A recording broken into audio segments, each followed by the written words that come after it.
Well, I think I understand the dynamic of how things work with current day relationships between the sexes. Um, and maybe this has been said before. I don't know, but it just hit me as a kind of revelation. Maybe it's common sense. Maybe it's just like, oh, yeah, no wiki. We know that already. You just explained to us something that we've heard 1,000 times already. Maybe not. I don't know. Maybe I'm slow. Could be. But here's my observation. This tendency of embittered women to say men are trash, and to say all men are trash, men are scum, men are pigs, all of the anti-male sort of rhetoric that they indulge in. Kill all men. That was a charming one. Where does that come from? Here's where I think it comes from. Okay. I believe that the kind of men that women in general are being trained to be attracted to today. I mean, naturally, women are naturally hypergamous. That's not a new thing. And it's not even a bad thing in and of itself. It's bad when it gets out of hand. And today it's gotten out of hand because of social media social engineering and all kinds of other things. Things are really bad out there right now. I don't think anyone would disagree with me. No, it's really great. I think the relations between the sexes are just perfect right now. They're the closest to perfect that they've ever been. Heaven forfend we would have to go back to the 40s or 50s when men and women, tended to like and respect each other. But here's why it happens, because women are more and more trained to go after the top dog men, right? Call them what you will. The top 5%, the top 2%, I don't even know what the percentage would be. But they're the only ones that they want. And that's been shown, of course, with that famous or infamous Tinder experiment and Tinder survey and other things. So they go after these men, but these men that they end up wanting, these guys, they're the only ones who are enjoying the way things are right now. Things are miserable. People are being made miserable. Men and women both are being made miserable right now, except top tier men. Top tier men just get the pick of the litter. They get what they want, when they want, how they want. And so, they're going to use these girls who throw themselves at them, right? They may not see it as using them. They may see it as, look, I'm entitled to having my, I don't pretend to be otherwise. I can just have my fun. I can have my flings, and there's nothing wrong with it. And I'm honest about it. I'm upfront about it. Maybe they are. Maybe they aren't. Probably most of them are, because they can afford to be, or they just are non-committal on those sorts of things. But women want to get with these guys, and they want these kind of guys to wife them up. They want these kind of guys to commit to them, and they're not willing to commit to them. They end up breaking these women's hearts, because the women, generally or genuinely fall for them, of course, because they're highly desirable. So what would you expect? They fall for them, and then it ends, and then they think that maybe it's going somewhere, and then it ends up not going anywhere. And the women end up feeling, to use that vulgar expression, pumped and dumped, used and discarded, right? And it's not a good feeling. So they lash out. They'll lash out at men.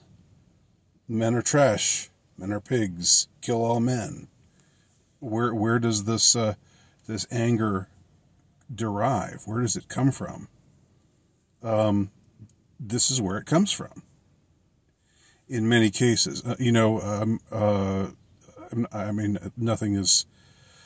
nothing totally explains a trend, and there's always going to be exceptions to the rule. But I think this generally does explain it. So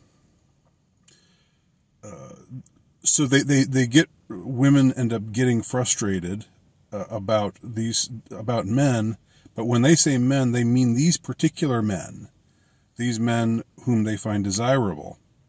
They don't mean the men that they tend not to pay attention to, because, again, they've been trained, and I'm not saying it's female nature. I'm not saying it's completely their fault, or I'm not, this is not me venting my spleen against woman or against the feminine nature or anything like that. It's just the way that things have been set up now. It's how women grow, women who are not a part of some countervailing group, right? But who are just at the mercy of the culture, the culture, widely speaking, generally speaking. They end up having these kinds of experiences. So, there's to talk about the cuck carousel. I don't really like these vulgar terms. Call me old fashioned. I do indulge in vulgarity sometimes, but it's not like I have a closet prohibition against vulgarity. But I tend to try to avoid those kind of terms.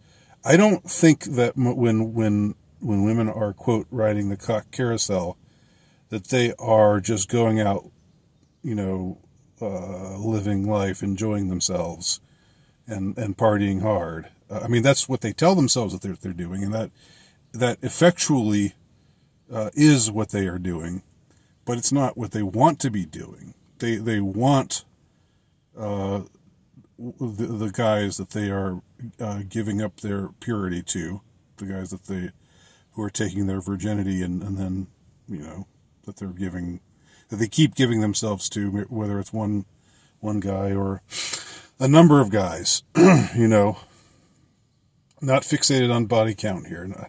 I'm trying to avoid all of a lot of the cliches of, manosphere, MGTOW, red pill kind of discussion. But regardless of any of those things, they wind up getting hurt because they want more from the men who they want. And the men who they want just want to use them, because even if they don't see it that way, even if they see it as just a mutual exchange, right? These guys may not be bad guys. They may not be what's the word? I don't know. They may just think, they're just engaging in a mutual exchange that's agreed to by both parties, and they may not be scoundrels. That's the kind of word. It's an old-fashioned word, but they may not be they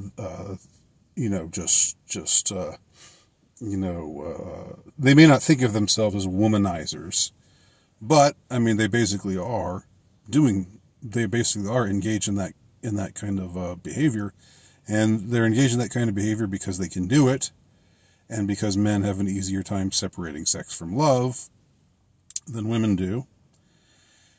And so women try to compensate for that by, like, there's this new song that of course uses a sample from an older song.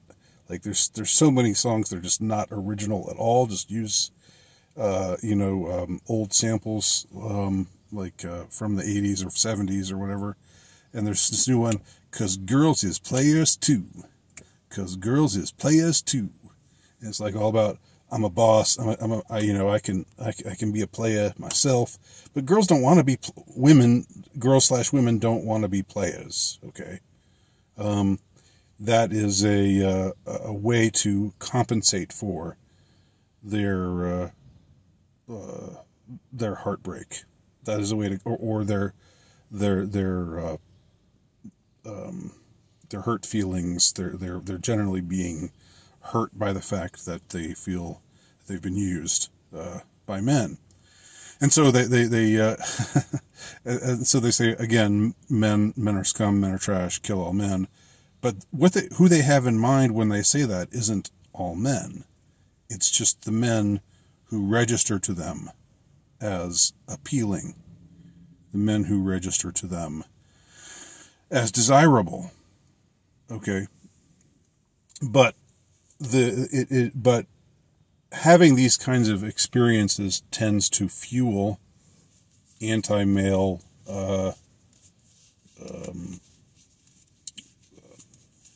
positions, anti-male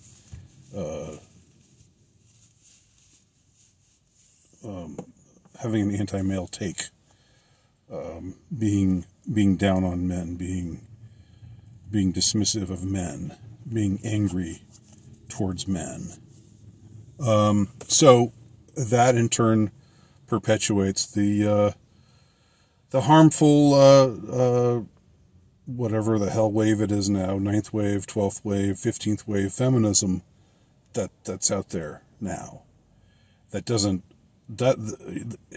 bring women happiness either. That's just as I said, a way to compensate for how they have been used and chewed up and spat out, pumped and dumped. But the men who aren't, the increasing number of men who aren't getting noticed because women are increasingly hypergamous. So unless you're at the very top echelon, you tend not to get much notice. Whether it's looks or wealth or charisma or whatever it is. It's a variety of things. Fame, fortune, whatever, position in society, status. I think status plays a huge role in it, and that's why I talk about status a lot. That's why I wrote, Ruminations of a Low Status Male. That's, why I have a t-shirt that says Low Status Male. It's what I've grown to embrace in myself. But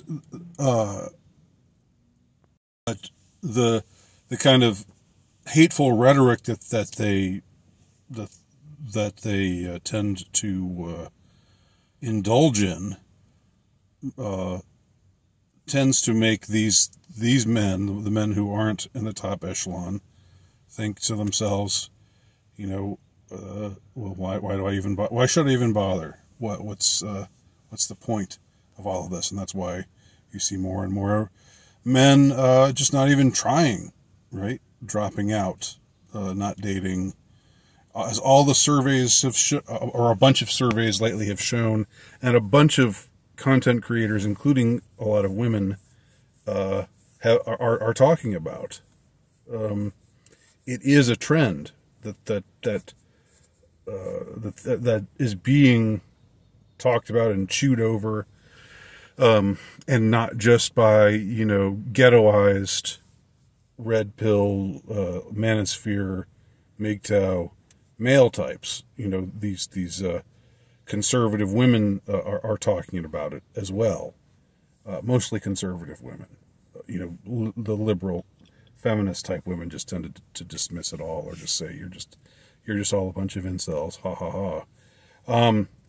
But they're just as embittered as well. But for them, they've just bought into this whole ideology, this compensating ideology. Again, because they are deeply dissatisfied, they are deeply unhappy. Who are the most unhappy people out there right now? White liberal women, young women. That's been shown. I remember reading again a survey which demonstrated that. So the so-called winners right now, the ones whose ideologies are being manifested in the culture, you'd think they'd be happy about it, but they're not. They're the most miserable of us all because their ideologies are not satisfactory. They don't bring them happiness and mental health. They don't bring them the kind of things that they really want in their hearts. But the kind of rhetoric, the kind of anti-male rhetoric, the kind of hatred and vitriol against men, has the effect of making the largely ignored group of men just say, well, fuck this. And thus, we have the situation of the the dating marketplace, the general relations between the sexes in the West in 2023. Ain't it glorious to be alive in the present year? Thanks for watching. Let me know your thoughts below.